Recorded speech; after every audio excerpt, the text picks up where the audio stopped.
क्योंकि तुम्हारा बाप गद्दार था और तुम भी गद्दार के बेटे हो। बस इतना सुनना था कि वेद का जैसे गुस्से का बांध फूट पड़ा। उसने अविनाश पर लात घूंसे की बरसात कर दी। अविनाश को लगा कि वेद जल्द ही मर जाएगा, लेकिन अविनाश के लिए सरप्राइजिंग बात यह थी कि कई सेकंड्स बीतने के बाद भी इंजेक्शन का कोई इफेक्ट नहीं हो रहा था। वेद को सही सलामत देखकर अविनाश की आंखें हैरानी से फैल गई। इम्पॉसिबल, ये इंजेक्शन तो कुछ सेकंड्स में ही असर करता है, फिर कैसे? तुम कैसे जिंदा बच रहे हो? वेद खुद इस बात से हैरान था, लेकिन मौके की नजाकत समझते हुए उसने इस बात पर ध्यान नहीं दिया। वेद ने अविनाश का कॉलर पकड़ा और बोला, सॉरी टू डिसअपॉइंट यू, लेकिन मैं इतनी आसानी से मरने वाला नहीं हूं। अविनाश पैनिक हो गया।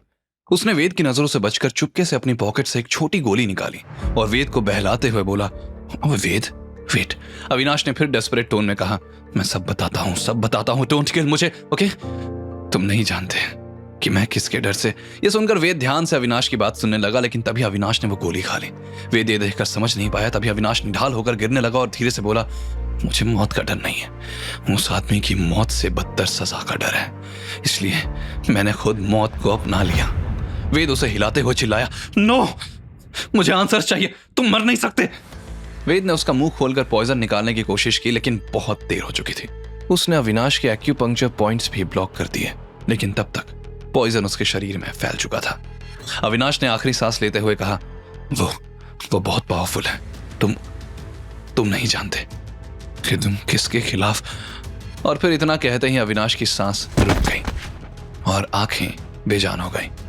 वेद फ्रस्ट्रेटेड होकर चिल्लाया, डैम इट, तुम मर नहीं सकते, मुझे सच बताए बिना नहीं मर सकते, मुझे सच जानना था।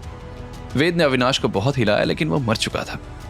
अचानक वेद को रियलाइज हुआ कि अविनाश उसे शुरू से बेवकूफ बना रहा था। वो उसे कभी कुछ बताने वाला था ही नहीं। उसने पहले ही गोली निकाल ली थी और मरने का प्लान कर लिया था। कौन है जो इतना ज्यादा डेंजरस है कि अविनाश को जिंदा रहने के बजाय मरना ज्यादा बेहतर लगा? तभी अपनी इंजरीज और ब्लड लॉस की वजह से वेद का विजन ब्लर होने लगा। जैसे ही वो गिरने वाला था, पीछे से रकीम ने भागकर उसे पकड़ लिया। वेद ने वीक वॉइस में कहा, रकीम, ब्रीफकेस सिक्योर करो।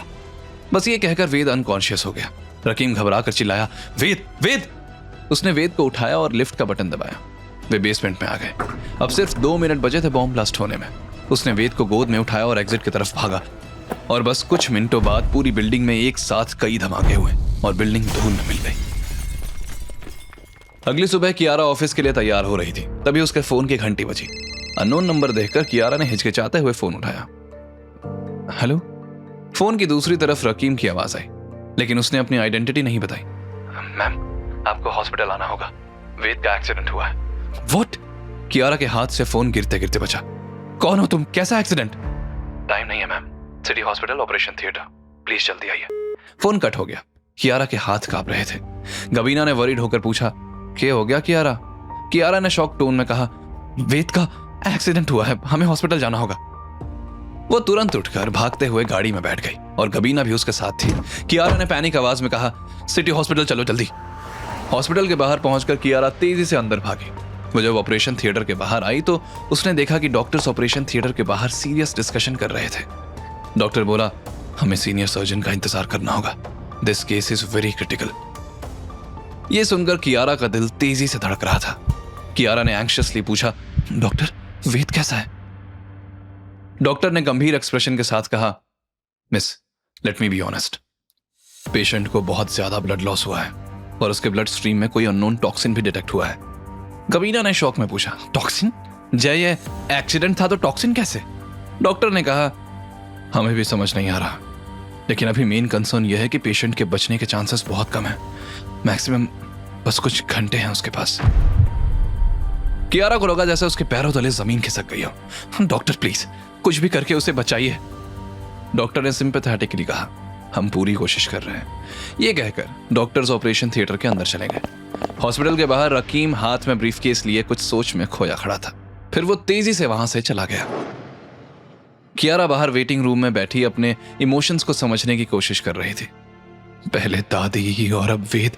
मुझे क्यों लग रहा है जैसे मैं वेद को खो दूंगी तो कुछ बहुत इंपॉर्टेंट खो जाएगा।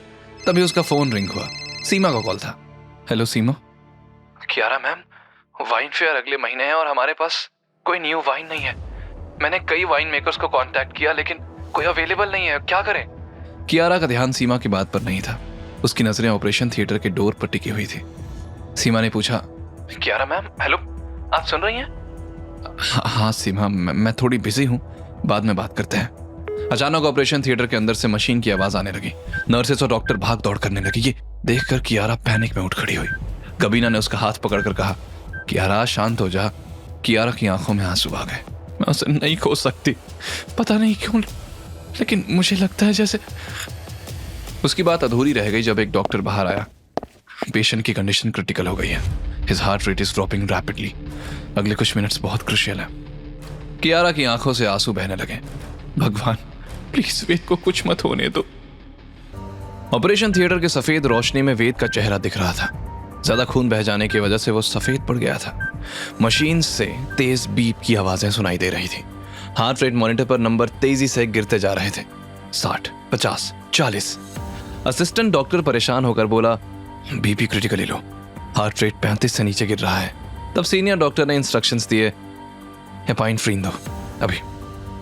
तभी नर्स घबराकर मॉनिटर देखते हुए चिल्लाई, डॉक्टर ऑक्सीजन सैचुरेशन भी 70 के नीचे आ गई है।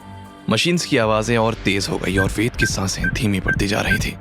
सीनियर डॉक्टर डेस्परेट आवाज में इंस्ट्रक्शंस देते हुए बोला, कम ऑन, डिफिब्रिलेटर रेडी करो, we can't lose him. Hospital के बाहर वेटिंग रूम में कियारा बेचैनी से इधर उधर टहल रही थी। उसके हाथ कांप रहे थे और वो बार बार ऑपरेशन थिएटर के दरवाजे की तरफ देख रही थी।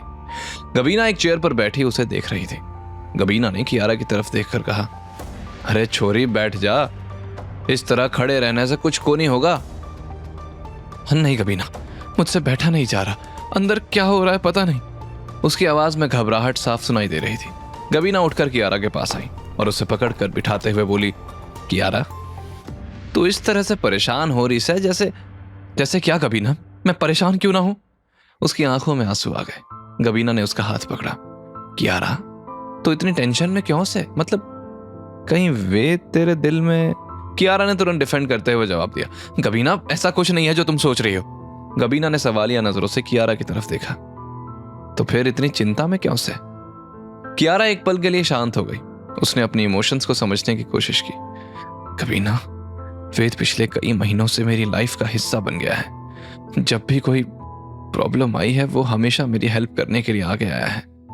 ये तो सच है। जब दादी बीमार थी तो उसने हेल्प की। जब मेरा एक्सीडेंट हुआ था वेद ने मुझे बचाया था। जब सार्थक ने मुझे किडनैप किया था तब उसने ही मुझे बचाया। ऑफिस के प्रॉब्लम्स में भी वो हमेशा साथ खड़ा रहा है। कियारा ने फिर अपने आंसू पोंछते हुए कहा, इसलिए मैं नहीं चाहती कि उसे कुछ हो। समझ गई, तो तू इस कारण से परेशान हो रही। लेकिन गबीना के दिल में शक था। वो समझ रही थी कि चाहे कियारा वेद को एक दोस्त से ज्यादा एक्सेप्ट ना करे, लेकिन कहीं ना कहीं उसके दिल में वेद जगह बना चुका है। आगे की कहानी जानने के लिए देखें अगला एपिसोड सिर्फ पॉकेट एफएम के YouTube चैनल पर, और के फॉर किंग के सारे एपिसोड्स को सुनने के लिए डिस्क्रिप्शन में दी लिंक से डाउनलोड करें पॉकेट एफएम ऐप।